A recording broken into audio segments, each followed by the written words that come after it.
So you were asking earlier about how the Overwatch League Stage 1 worked, and we'll be tackling that in our flashpoint for today. Okay, good, because I thought that was really weird that they played the playoffs right after just a regular day of games. Yeah, it was absolutely really weird, and there's players playing 14 hours of matches. It was absurd. But going forward, Nate Nanja, the commissioner of Overwatch, it legitimately feels like I'm talking about a country. I can't stop.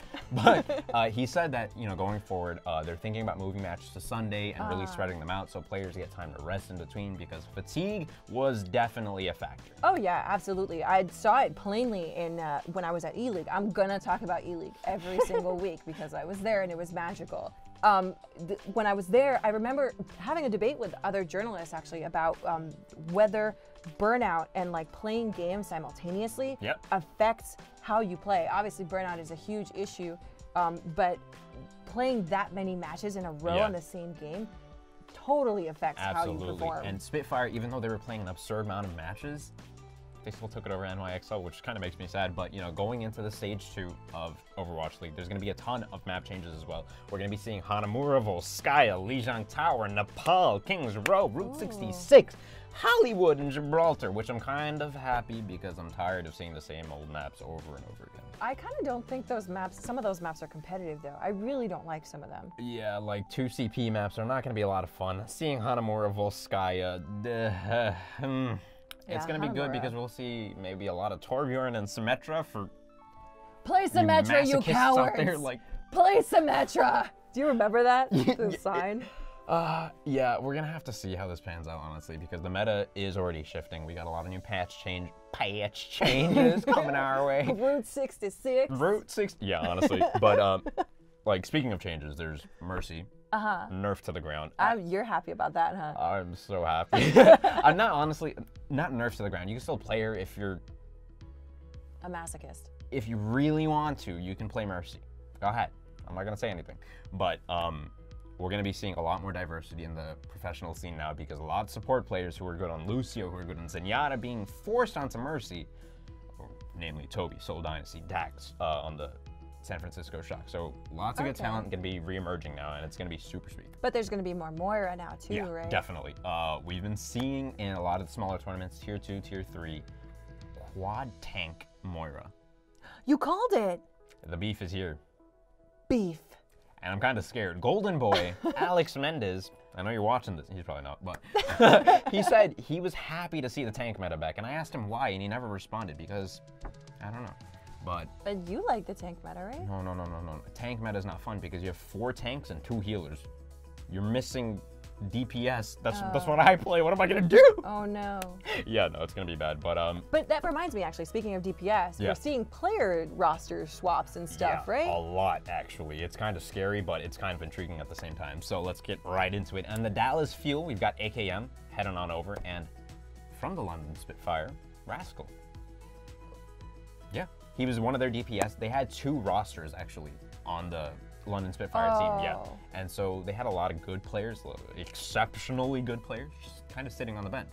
Was Rascal on the team that won those Stage 1 finals? He was not, but he was such a fantastic DPS that he could have easily been. And so that's the point of contention. He's got swapped now.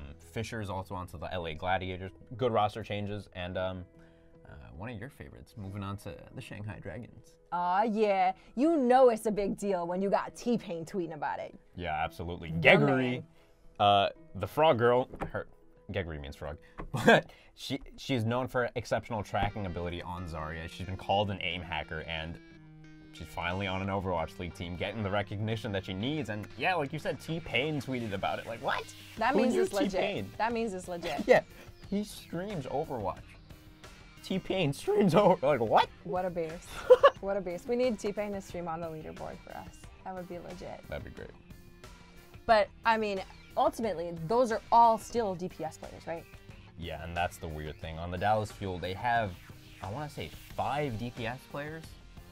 Yeah, it's getting kind of messy, and I think they're getting kind of frantic. They're going to try a lot more combinations to try and help out Effect, because we know he's a fantastic tracer. We just need to give him the right nutrients so he can blossom.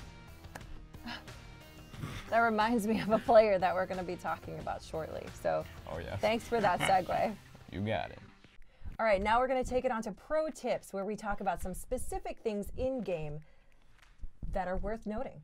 Yeah, and we'll start it off with Overwatch, because clearly it's the better game. Whoa, hey, I usually take it over with League. I am giving this to you. Yeah. Hello, class. Welcome.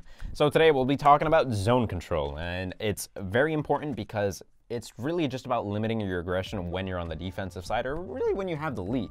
You don't need to push the wrong buttons when you've already got the right buttons pushed, you know what I mean? So let's go take a look at this play. It's from the London Spitfire matchup against the New York Excelsior. It's map 5 out of 5. This is the play. Yeah, this is the play. London Spitfire have the advantage here. They're on the defense, and there's 30 seconds left for New York Excelsior to be on the attack. So New York Excelsior, they're looking really to cap and push the last maybe like 10 meters or less. It's like 4 meters. Really, they have not a lot of room to go. So New York are looking to get aggressive and really push out and cap the second point. Spitfire, however, they've realized that New York have to make a move.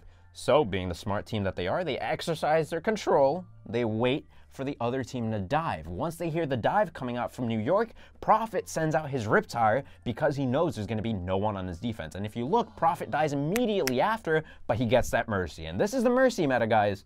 So as long as you get the Mercy, everything's going to be okay. It's over. And, you know, it's that one play won them $100,000. If you guys can replay that, limit your aggression a little bit in competitive when you have the lead, maybe instead of $100,000, you'll hit Diamond or Masters or Grandmaster or Silver or Gold or what have you.